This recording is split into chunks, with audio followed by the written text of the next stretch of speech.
The idea for this trip comes from the Outbound website. There's a pretty good description of a 3-day, 2-night backpacking trip in the Superstition wilderness.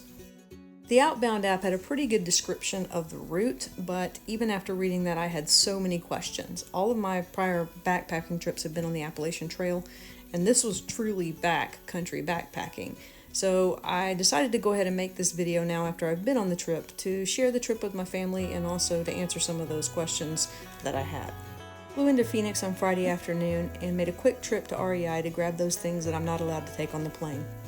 At the hotel, I made sure to fully charge my Garmin so that I can check in with my family along the way. This turned out to be a great call because there was 0 cell service available on this trip.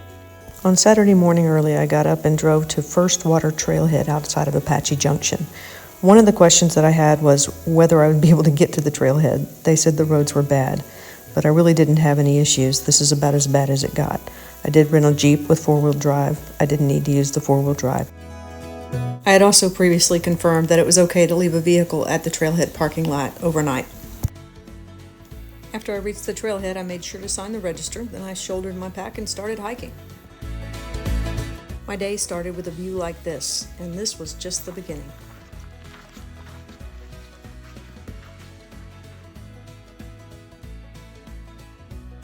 Tenths of a mile down the trail was my first intersection where Dutchman's Trail meets Second Water Trail. I took a left on Second Water. One thing I did to prepare for this trip was I mapped out each day's route in Gaia GPS and then exported the GPS file, importing it into All Trails. Then I could open my All Trails app at any time, and as long as I had downloaded that route to my phone, I could see exactly where I was in relation to the trail. So here's a common example. I would come to a spot where it looked like the trail branched or forked, and I didn't know which way to go. Occasionally I would choose the wrong way, and after taking just a few steps down the trail, I would consult All Trails, and I would be like this. I should have gone the other way. This was a big help because even within a few steps you could tell if you were not on your planned route or even just turned in the wrong direction. So in this situation, I would just backtrack to the junction, turn down the other trail, and take a few steps in that direction, then check again. Yes, now I could see that I was back en route. One of the things I really enjoyed about this trail was that even when there were elevation gains, they were mostly pretty gradual. And I think this is because these are equestrian trails, and horses don't generally go straight up the side of the mountain.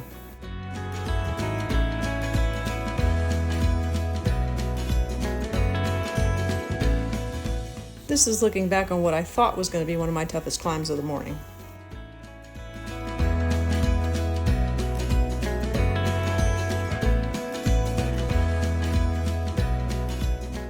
Lots of horseshoe tracks to follow. Okay, here's my next intersection. This is the intersection of Second Water Trail and Black Mesa Trail. I'm going to take Black Mesa Trail and go for about 3 miles.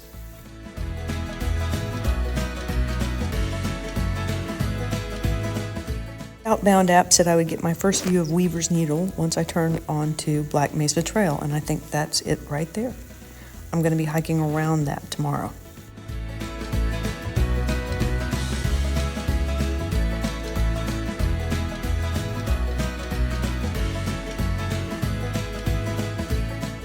Okay, so if you're following the Outbound app's description of this route, this junction is not in it. Boulder Canyon Trail in Dutchman's Trail intersection. I went the wrong way, had to turn around and come back. Went just a little farther down the trail and came to the correct place to make the left turn, where Dutchman's Trail meets Bull Pass Trail. This is where I'm supposed to take a left. We'll be going that way. So that little rock climb earlier was not the toughest climb of the day. I spent about 30 minutes climbing up and around this monster. But when I got to the top, it was a great place to sit down and have lunch.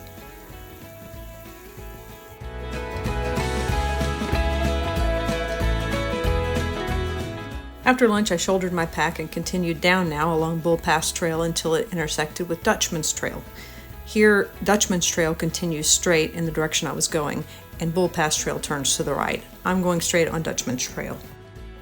Okay, the clouds are starting to look nasty, so it means it's time for me to start looking for a campsite. There should be one right after the next intersection. And here it is, just 0.3 of a mile down the path. Dutchman's Trail intersects with Calvary Trail, and this is where White Rock Springs is supposed to be located. I looked around for it for a few minutes and couldn't find it. Because the rain's about to start, I decided to go ahead and move on down Dutchman's Trail to find a campsite and get my tent set up.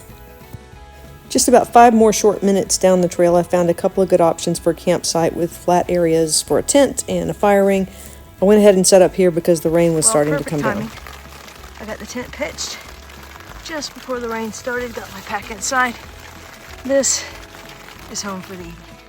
It rained pretty hard all evening and all through the night, except for one short reprieve where I snuck out and went about 5 to 10 minutes down the trail to where the creek met up with the trail. I went down this path right here and was able to fill up on water, so I had plenty to get through the night.